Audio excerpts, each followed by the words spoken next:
afterwards as well. Oh, recording in progress. Very official tone as well.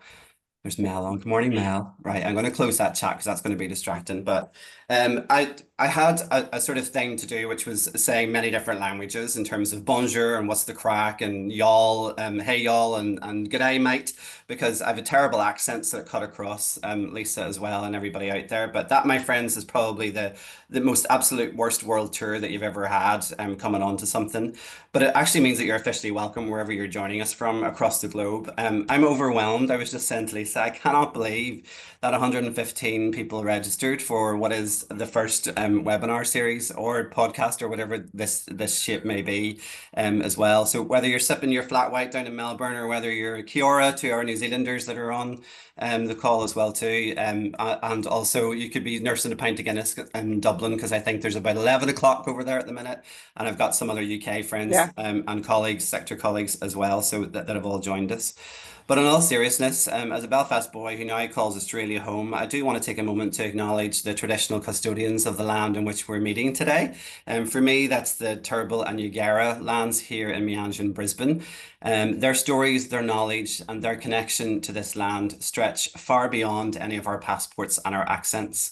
And for me, it's always about gratitude. Gratitude is about something that's more than words. It's about recognition, it's about respect and relationships, and that's something that we can all learn from as well. So before we get started, and as everyone's filing in to the webinar room as well and saying their good mornings, take a moment to reflect. I'd love to hear, and Lisa would as well too, like what's something you're grateful for today or someone that you'd like to show gratitude to today? Like just drop that in the chat for us. We'd really love that. So, like I said, this is hopefully what will become a webinar series. Sorry, I have Pippa like is licking my leg right now. People will know Pippa because I blatantly show her on LinkedIn, but she's sitting like licking my shin, going, why are we not at the beach right now in our usual stint?" But this is the start of something that I hope will be a series, and I do have a second guest in a couple of months that'll release more details on as well too once we get organised. But it's born from my own love of giving back. The books, the ideas, the countless conversations that I've been fortunate to have with some amazing people one on one. And I thought to myself, well, why not share some of these insights more widely and spark bigger conversations in the sectors and the networks that we work within as well. So you might be walking away with one thing, you might walk away with 10 things. I personally think, having read Thankology, I think you're going to walk away with 175 things. I've already started to go, oh my God, I'm doing it all wrong. In some ways around my autocorrect that needs to be there. So, but you could be, a donor that's on here that's looking for deeper insights on the impact of giving. You could be a non-profit leader seeking fresh ideas or strategies. You could even be a student, although I would argue we're all students in life, like learning as we go as well. Or you could be an aspiring philanthropist or working in philanthropy as well. Either way, I know that from the list of people that I know that are registered, you're all very, very passionate people about creating social change, and you're all very welcome. These conversations are sort of real stories, I hope, as well. They're going to present challenges, it's going to be opportunities to discuss and shape how we give, how we lead, and how we support our communities. I'm very much a generalist. I've sat in various roles over a nearly 30-year career from voluntary work right through to now. So for me, it's a jack of all trades and masters of none, but better be a master of something than master of none, isn't that the saying? So, went and got two masters instead and thought to myself, let's apply all this learning and keep going. So I'm just a naturally curious person and want to know different things about different people and ways of working to create real positive social change as well. I do have a quick disclaimer. This is a very independent space. It's not affiliated with any organization. This is just me sitting in my office downstairs with Pips, having good conversations with people. It's about learning, it's about reflecting, it's about thinking critically about how we can change, do better, go do something as well. It's not about blame. It's not about calling out misdoings. It's not about dragging things through the mud or anything that's there. It's about learning and reflection as well too. And it's really important to remember that. If that's not your thing, feel completely free to log off now. There's absolutely no hard feelings, and I appreciate you hearing me out as well. All right.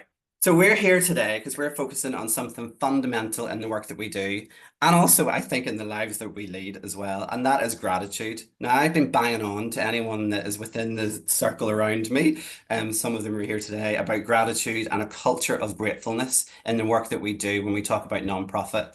It's not just about saying thank you, it's about exploring how gratitude transforms relationships, how it can strengthen teams, how it can impact our culture and how it creates a culture in our organizations that both donors and staff and volunteers and alike want to be a part of.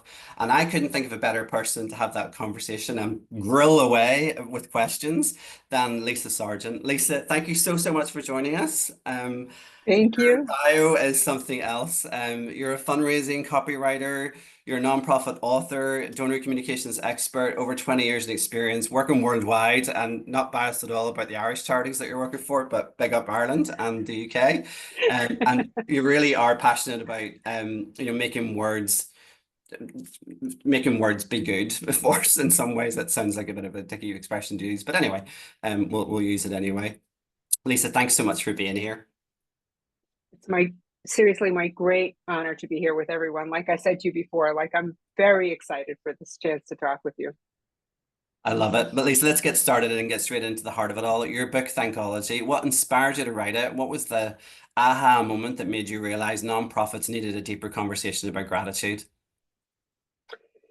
I guess the best way to begin that is that this book is like the slowest book in history to fruition. It's been 10 plus years to finally hold it in my hands and everybody else's, to get it into everybody else's hands.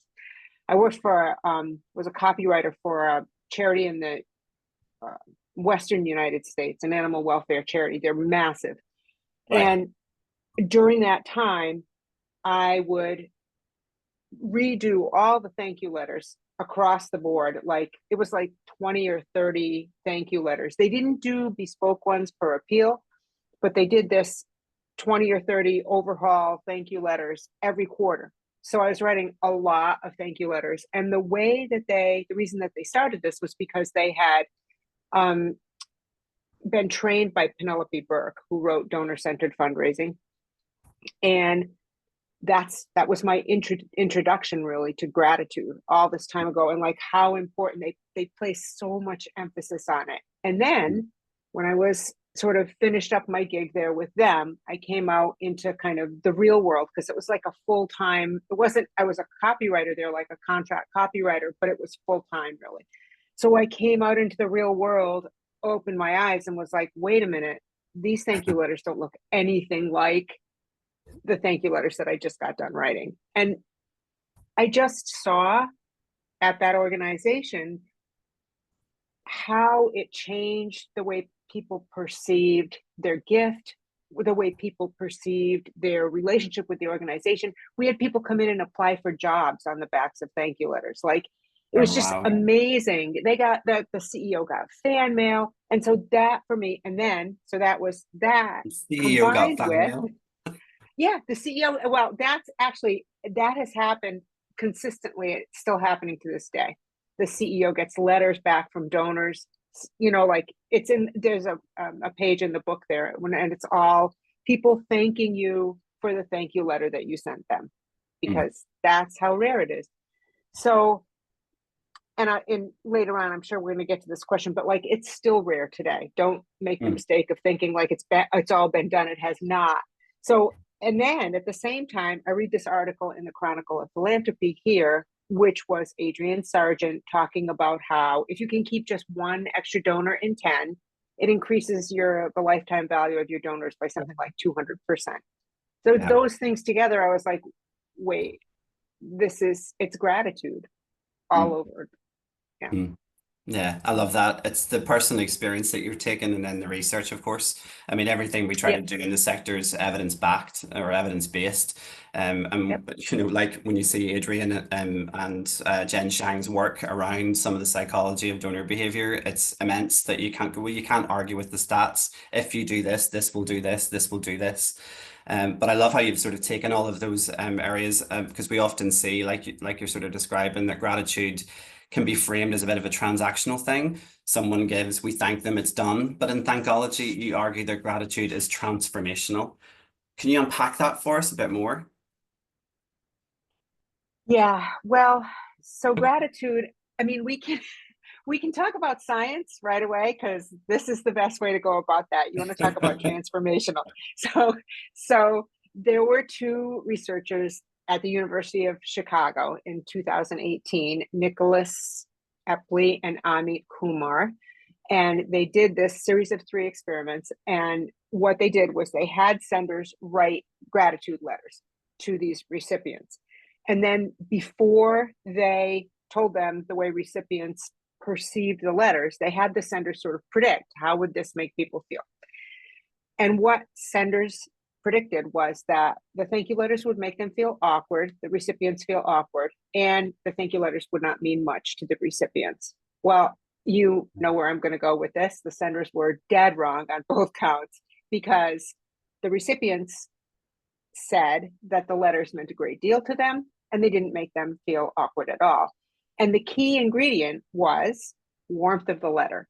So Yeah. every time you hear organizations, and you know, if you've been in nonprofits for one day, you know that there's like this almost like walking on eggshells. They don't want to appear too gushy. They don't want to appear too over the top emotional. But you like, I mean, I suppose you can get too over the top, but with appropriate tone, you can be so much more emotional and grateful than you think. So that's thing number one. And then what Epley and Kumar found in their when they summed up their results was they called gratitude a powerful act of civility. Mm. And Love so that. that's thing number one. And then thing number two Powerful is act of civility. Mm. a powerful act of civility. And then when people are thanked, not just sitting around doing a gratitude journal or whatever, when you're thanked, what happens to your brain is there's a couple areas of your brain right behind your eyebrows, the anterior cingulate cortex and the medial prefrontal cortex. There's going to be a quiz on that later. I'm just joking. There won't. But those areas of your brain light up. And Yeah. this would be the recipient of your letter, right? Those areas of your brain light up. And what those areas are connected to are moral and values judgment and something that we call theory of mind, which is the understanding of others. At the same time, your neurotransmitters fire up, and those are which you know these well, serotonin, dopamine, and oxytocin, Yeah. which everybody calls the feel-good chemicals, but what they do is they promote altruism. They make you want to be part of something bigger than yourself. Yeah. You want to work for the greater good. Like, and if you think about that, if you think about how lonely people are around the world, how many donors are older, they might be disconnected from just life in general. Yeah. You almost can't do better than that. Like not just for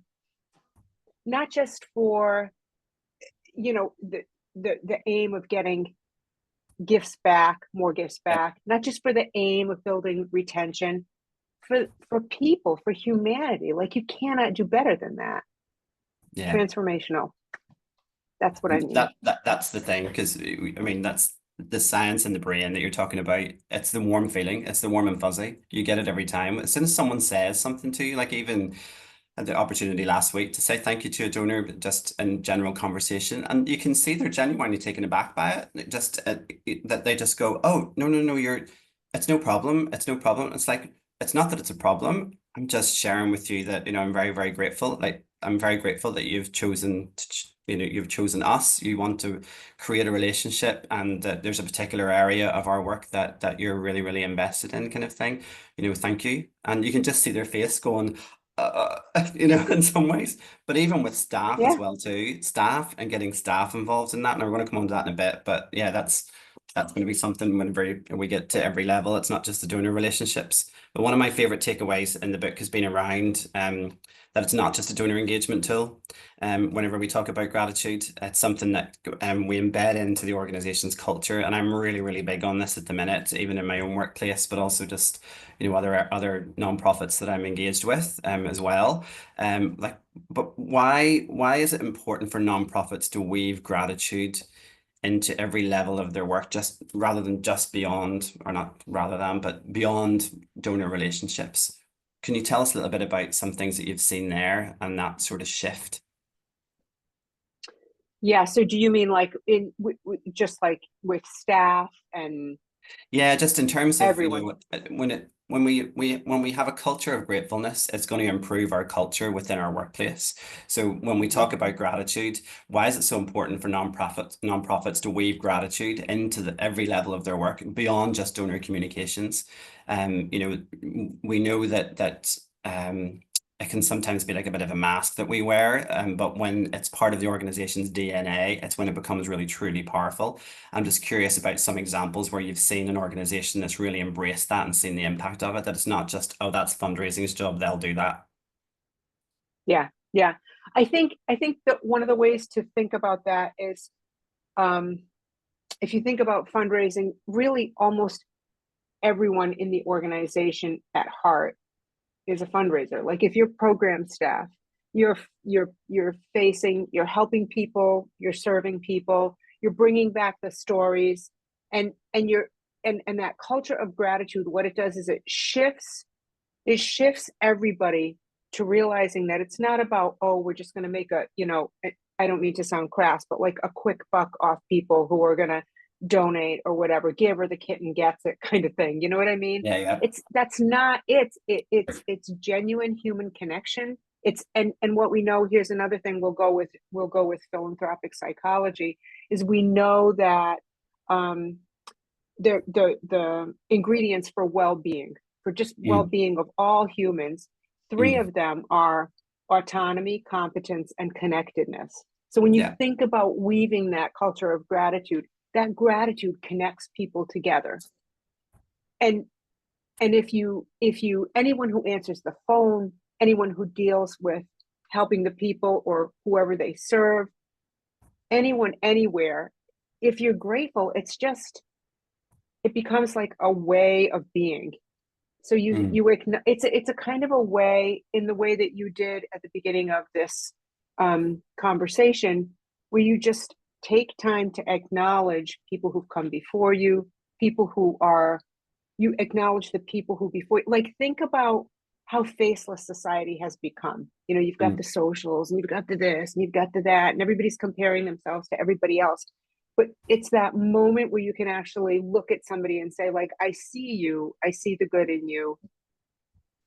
And and then it translates to your vendors, your volunteers, the people that you work with.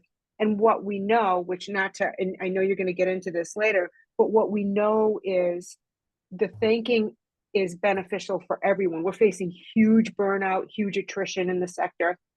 Yeah. That gratitude does not just benefit your donors, it benefits everyone. Yeah, it really does. It really does. And I can see, that even in various workplaces and jobs that I've had here and in the UK, when we start actually embedding that gratitudeness, is that even a word? I don't know. I'm maybe waking up words now. It wouldn't be like Gratitudeness. me, don't worry. I'll put it into quotations anyway, and we'll define that later. But look, we know that gratitude is powerful.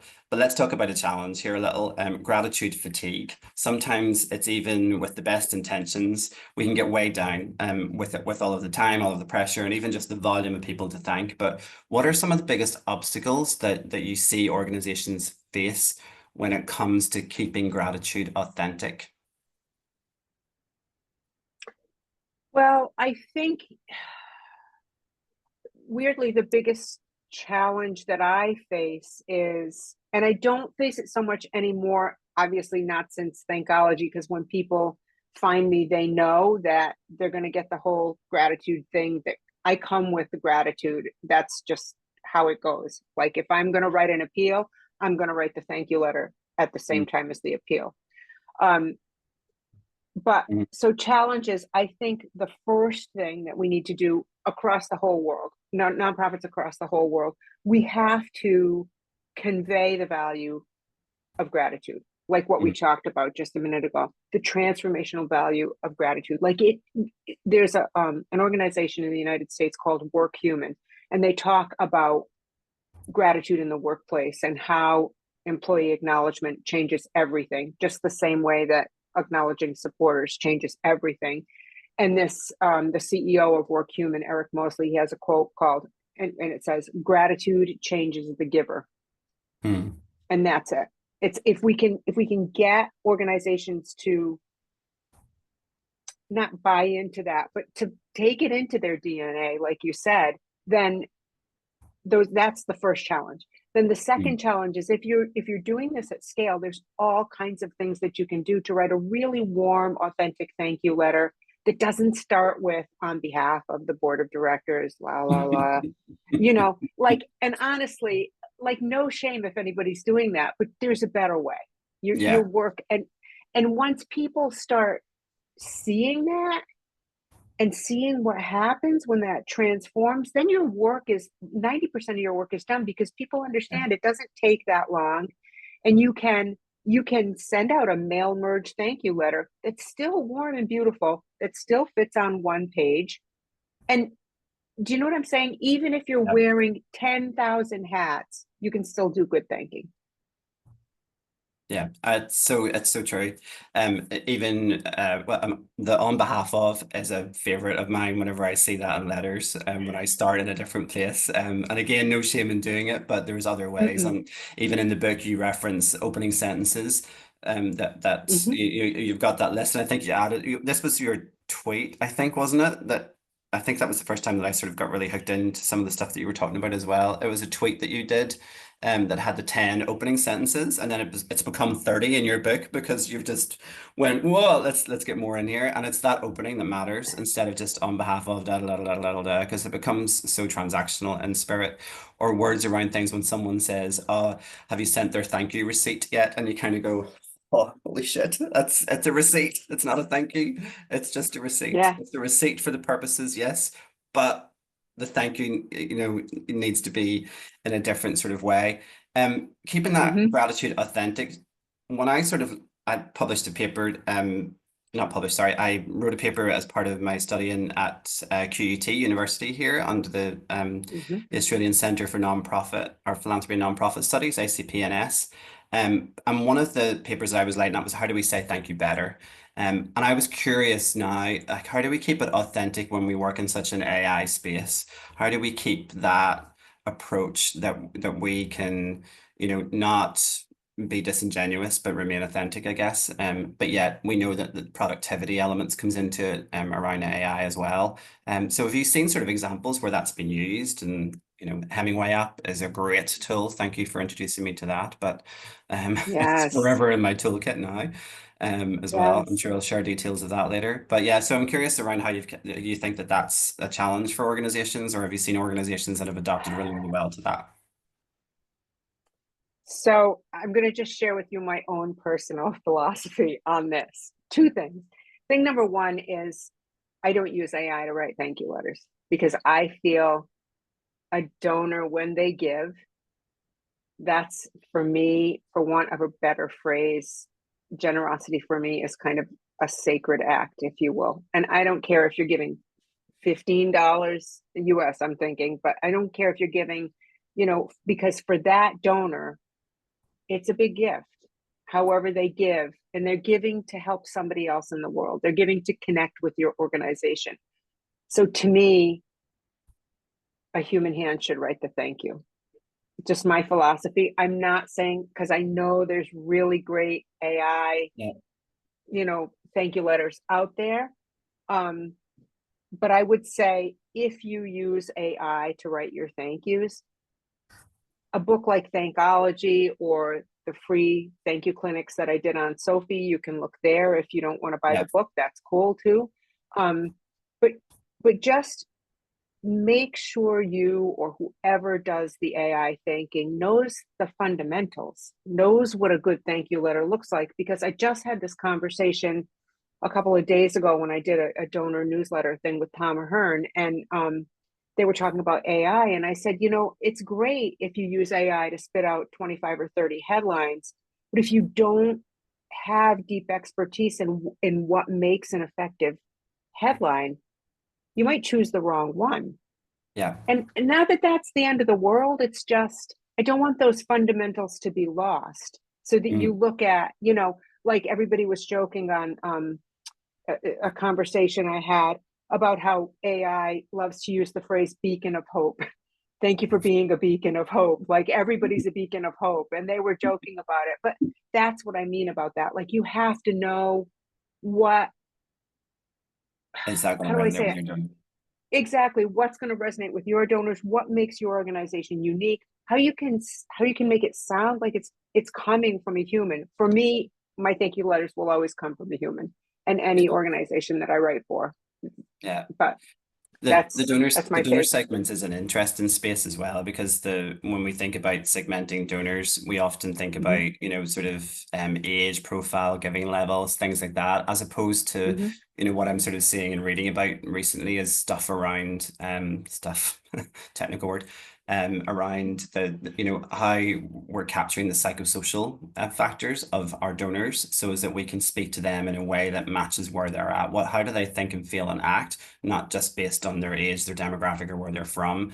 And there's a lot of stuff that's sort of coming through on that. And I'm quite sort of intrigued to see where that goes around the donor behavior stuff as well. But in the nuts and bolts of actual thank yous, you've sort of touched on it there. What makes a thank you truly meaningful?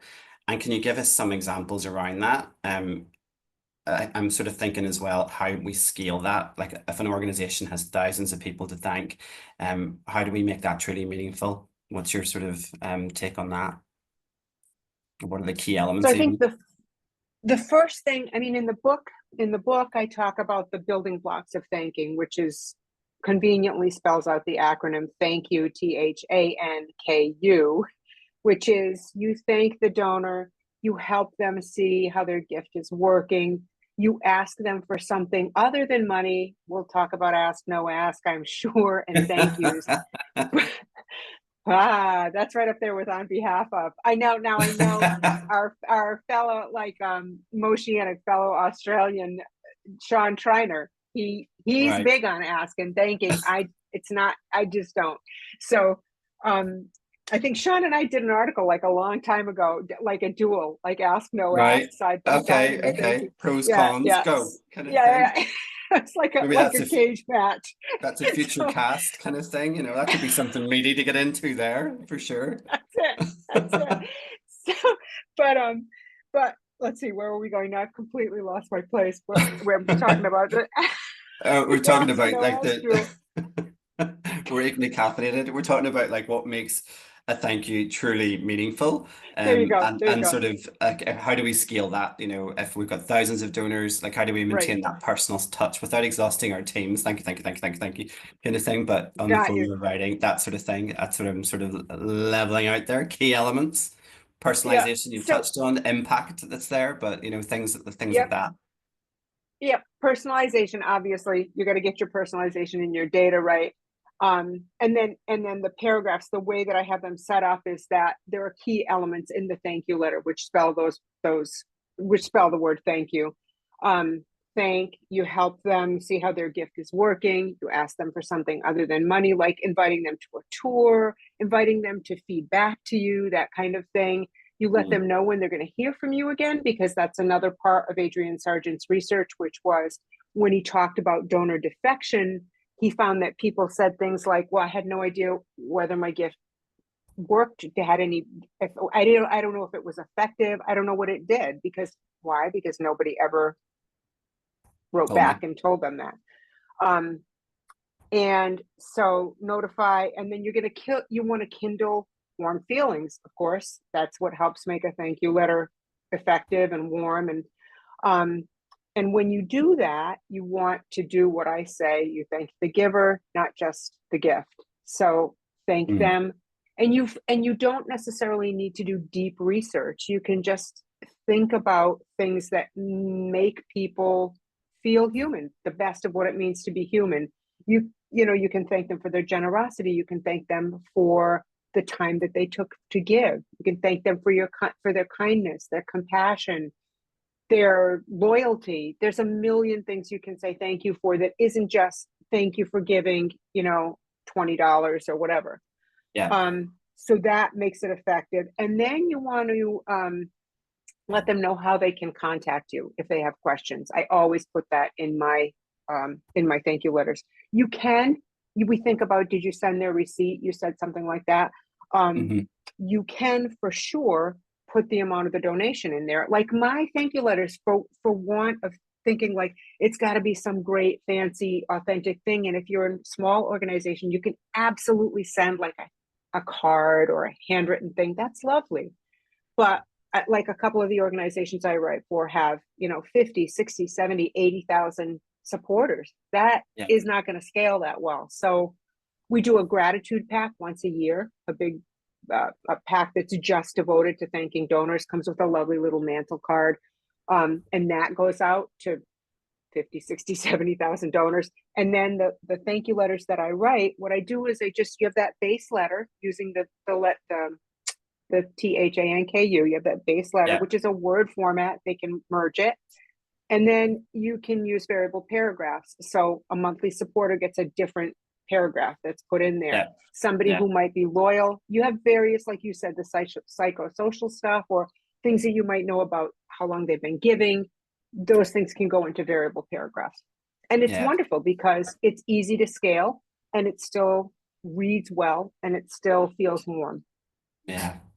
And font size, my God.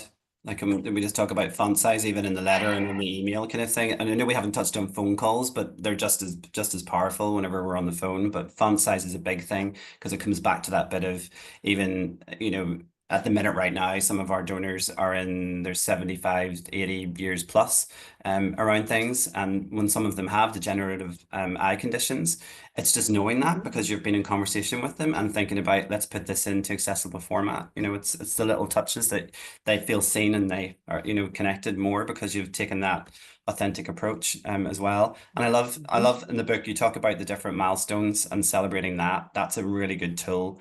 I think as Mhm. well, like that's a really important one to call out because it can be milestones for different reasons. And it gives you in the stewardship space, it gives you that reason to contact them outside of a cycle of what they're usually used to Mhm. hearing from you, whether it's the newsletter that you've used, the annual report, or you are running an appeal or a campaign in some ways, but just a particular moment to them can make that so much more meaningful. An Mhm. example from my perspective, not just in this job, the day job, I should say, but one particular sort of meaningful and gratefulness exercise that happened was when a donor died. And when we found that the donor had passed away, we contacted them to say a wonderful colleague, wonderful person in the sector as well, contacted them, the family, to say, here's, what this person had been, sort of, giving and donating to over the years. And it was signed by the CEO, as well, to say this is what the difference has made over the last, sort of 20 years. And we're very, very grateful and, extended the sympathies of the organization for the family as well.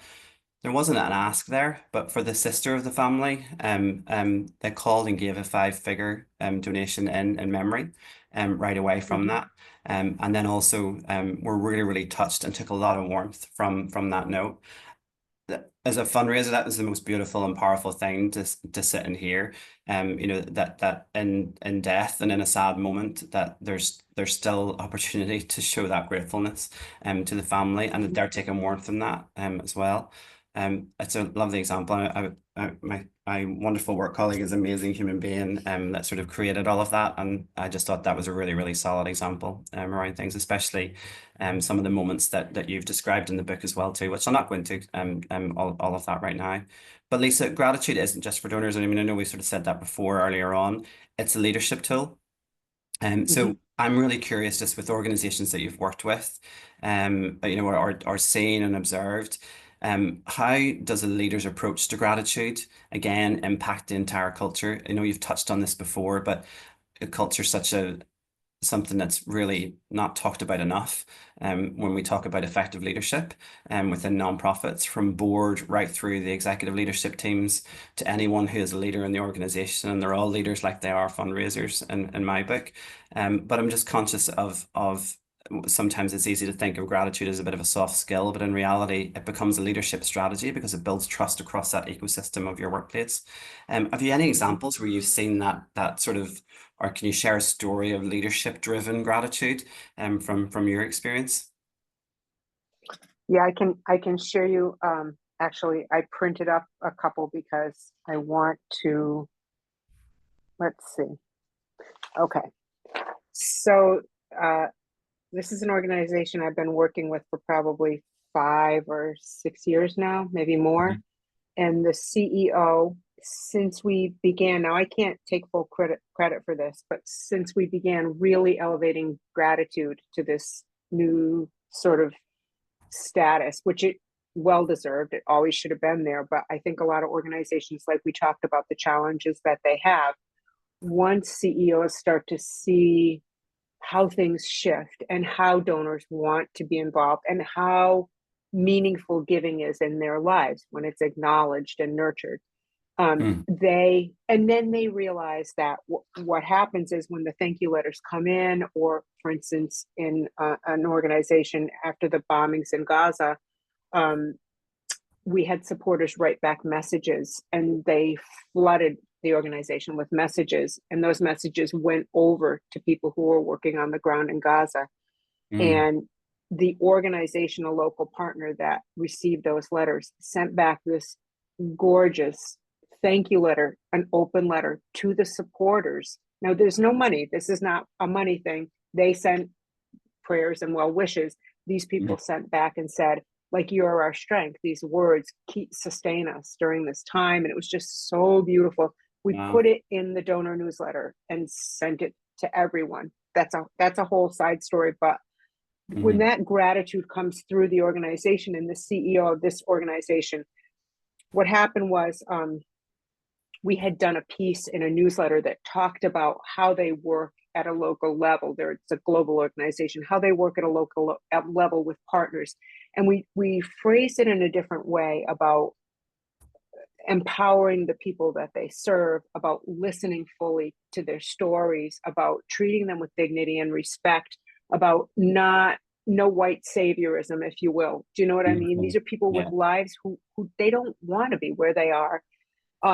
And so anyway, so this is the whole sort of context for it. And this is a note she wrote unsolicited, and it says, she said, I have the privilege of seeing some of the fundraising direct mail material before it goes out into the world, and I wanted to share this one piece with you, which was the piece we wrote, the impact piece. What I love about it is the focus on impact at a human level and the piece on what makes us different and effective. It's not easy to bring your donors with you on the journey of understanding what it is that we do and of seeing how they help change to happen while being true to our values of partnership and our principles, presenting people as individuals with dignity, power, and agency. The fundraising team worked very hard on this, and I think they deserve a lot of kudos for that work. She calls out departments like this all the time and thanks them. Wow. Now that's where the culture, and this is the CEO. Mm. Mm. And it's right down to, like, for me as an outside vendor, I work with another client, and the way he addresses us in his emails is it's always hi team.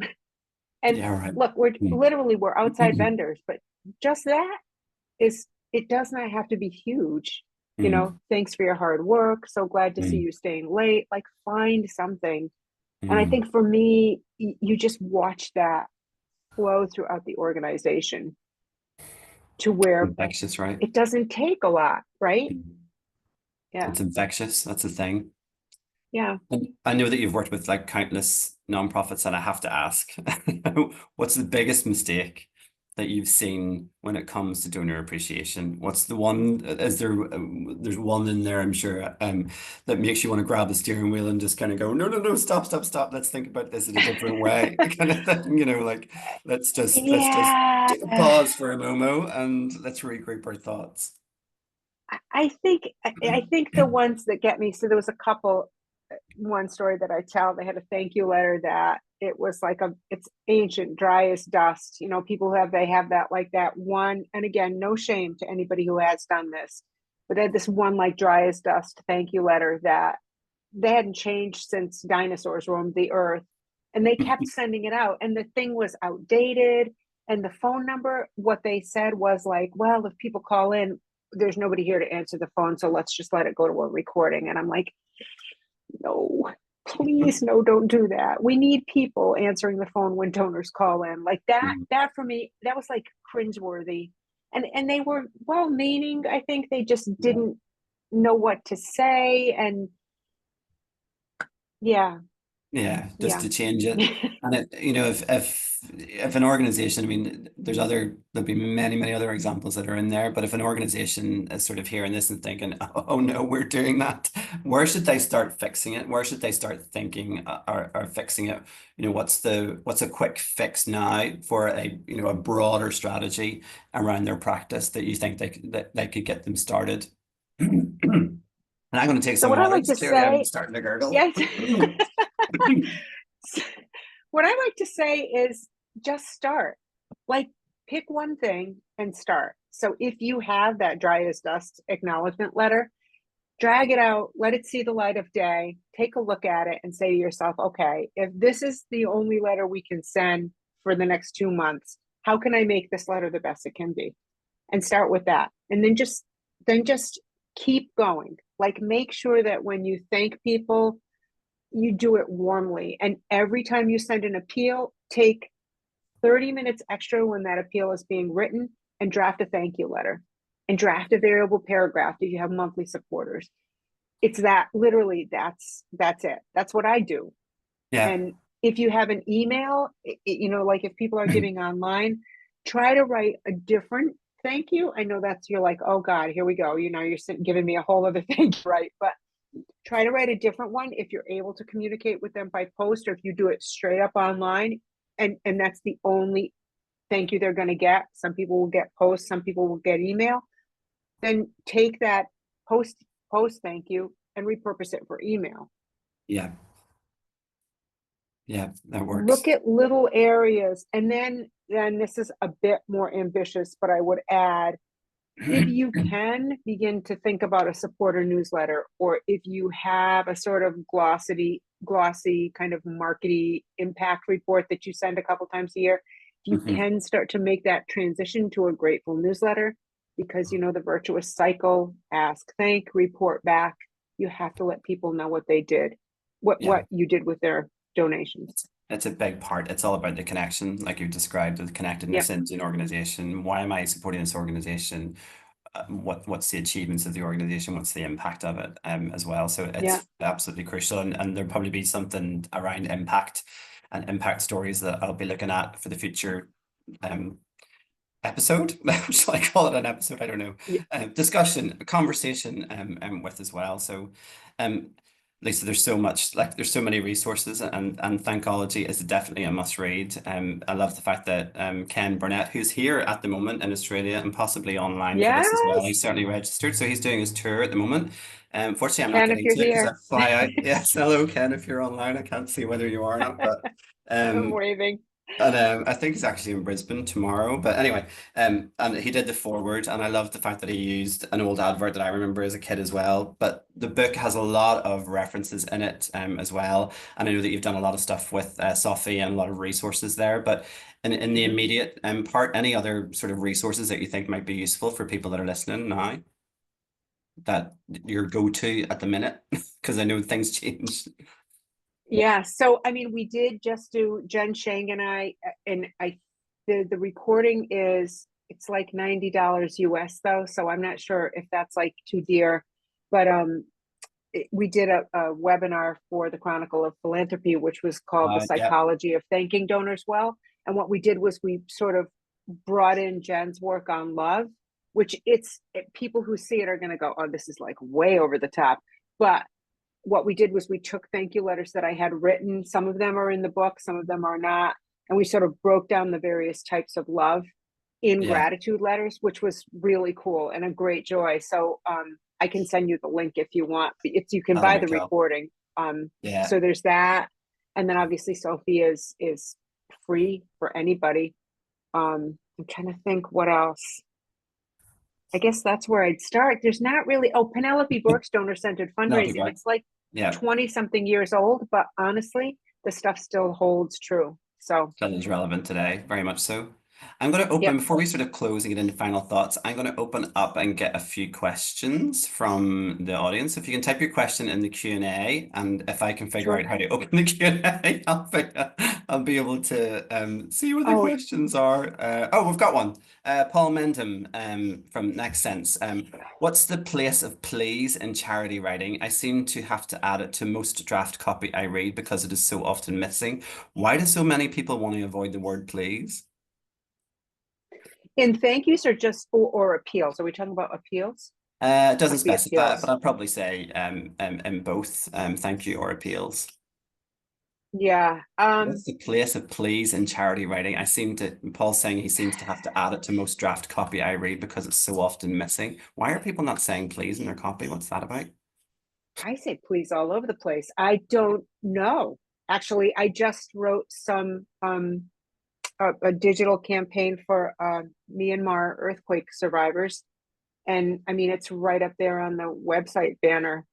To me, like, please help. What we know is please help. That phrase, it Mm, is hugely resonant with donors in terms of giving.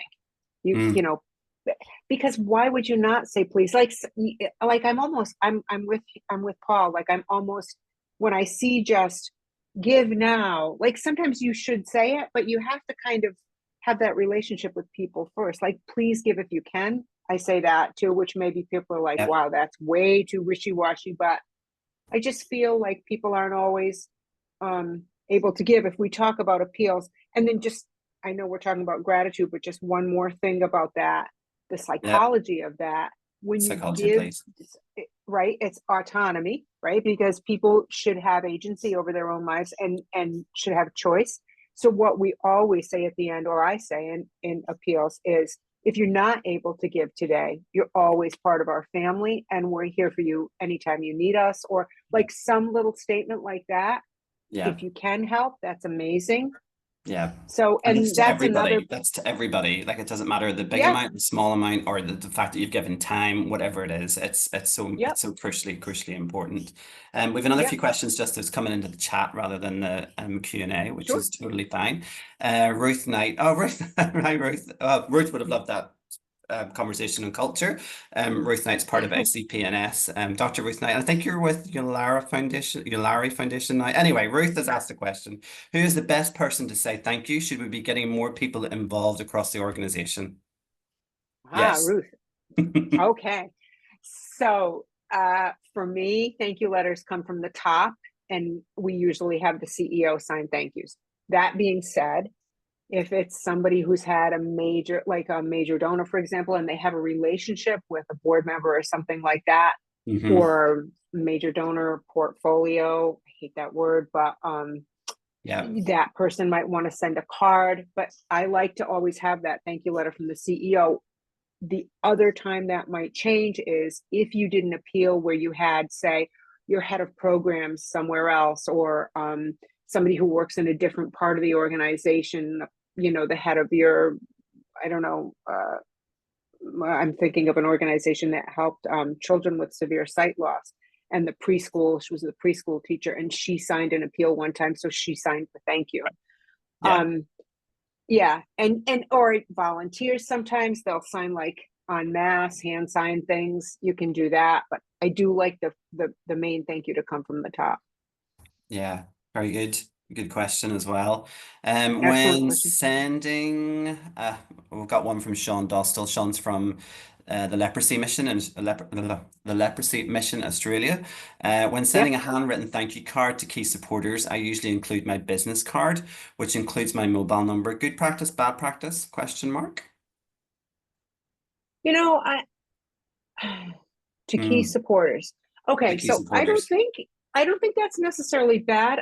What you might want to do, and you may already do this, Sean. What you might want to do is just like have a little postscript at the bottom. For the record, postscripts work really well in thank yous too. Nobody Yep. ever like wants to put them in there, but people love them.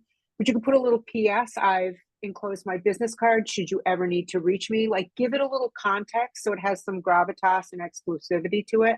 Make people really feel special that you've included it instead of like, you know how people just rando drop in a card or whatever. Give it Yeah, a yeah. little, No, make it's it a little, like make it a little special because you can elevate it that way. yeah. Then they'll hang on to it and they may use it, which would be great. I think it's quite situational whether to include the card or not. It depends if it's an early relationship, sometimes it can just be a little nice reminder, but it's all got to have context because as you say, you can't just sort of put the card in and say, missed you on the phone today, da da da da, da," and then just have it Yep. willy-nilly in there. So there's sort of pros and cons, but I think situational around things as well, because you want to be able to have them contact you, and the PS is always going to be valuable for that. Reach out Yep. anytime, or I did see a charity. I really can't remember who it was, but it was at a conference, and they spoke about older generations of people who might be a bit afraid of the security of their information. Mm-hmm. Being scammed. And it's come Yep. to me. And what they did was they wrote to a lot of their relationship coordinators, wrote to a segment of their audience saying, "This is my number. Put it in your phone. So whenever you call." Or whenever I'm calling you, I'll be calling you from this number. I'm David for argument's sake. Da da da da da da. Put it the number in because that'll be me calling you to tell you about our work and also give you thanks as well. So, and it was lovely. It was just a lovely thought because it was another letter that was put out there as well. And to that Yep. part, Anna Slattery, last question, I think, at this stage before we wrap up. Anna Slattery, the lovely Anna Slattery, Anna has asked, given the state of our inboxes, Anna, are you looking at mine as well as your own? Is there still a place for hard copy thank you letters? Absolutely, it would be my immediate response, but Lisa? Yes, I'm with you. I'm with you. I'm echoing that. Like, yes, you see me, I'm over here cheering because if you have permission, like even when people give online, we send both. We'll send an Yeah. email, thank you, which comes from somebody else. Now, there's to get back to Ruth's thing. A lot of times we'll just have it come informally from, say, maybe like a donor care officer or something like that, and Mm. that's when it can come because it's so email so immediate. But if we can send a hard copy thank you, and we say in the email, we say, our CEO will be in touch with you and with a personal thank you note in a couple of weeks. But for now, I just wanted to say like how much it means to us to have received your gift. So you can send both. Yeah. And yes, 100% don't, please, please, please. Like I know you guys face different things with post over there than we do over here in the United States, where we're still sort of Yeah. hard charging with the print, but print has such staying power because it's so tangible and it leaves a deeper footprint in your brain. This is another Yeah. science thing. It actually, Yeah. that's why textbooks haven't gone away. Yeah. So yes, there is Yeah. 100%, 1,000,000% still a And place for hard never copy letters. never Kindle, and I totally agree. Hard copy and letters are the most effective because it's the novelty of getting a letter and it's written to you that you kind of go, oh wow, like this is well, not a wow, but when you get a letter, but you know what I mean? You open the letter and kind of Yeah, read it and go, yeah, they've addressed me, they've made some reference to something in there that connects me back into it again, as yeah, well. So it's pretty yeah. powerful. Thank you for the questions, everybody online. That's really, really encourages some things. Lisa, it's been an incredible, incredible conversation. Thank you so, so much. A huge gratitude. I'm so, so grateful. I mean, obviously the whole thing's about thank you, but I'm just going to overplay the thanks. You're the first one that's come on, Yeah, and I'm really, really delighted, and I hope that there's some things that people have taken away from this as well. So thank you so, so much. yeah, you're welcome. And just anybody who I'm on LinkedIn, if you can, I mean, if you can find me, you can message me, you can ask me your questions. If you have like, I'm always the kind of person who 2 weeks from now, I'll think of the best question ever. And, the webinar is long since gone. Nobody remembers me. And I'm like, I should have asked that Should question, I ask that question? I do it as Yeah. So well. if It's you, terrible. yeah, yeah, all Whether it's my a donor best or whether stuff it's comes anything else. after.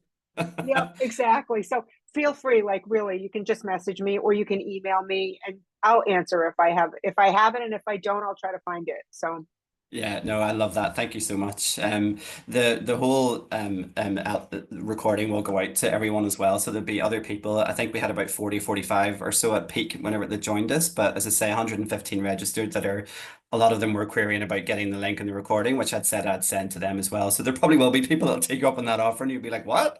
That was something that was yeah, 2 weeks yeah, ago whenever they want to listen to it as a podcast as well. But that's a wrap yeah, for today. Thank you all for being part of this conversation. This series, as I said at the start, was about sharing ideas and it was about challenging perspectives and learning together. And I am so very grateful that you took the time to be here and join me and also join Lisa.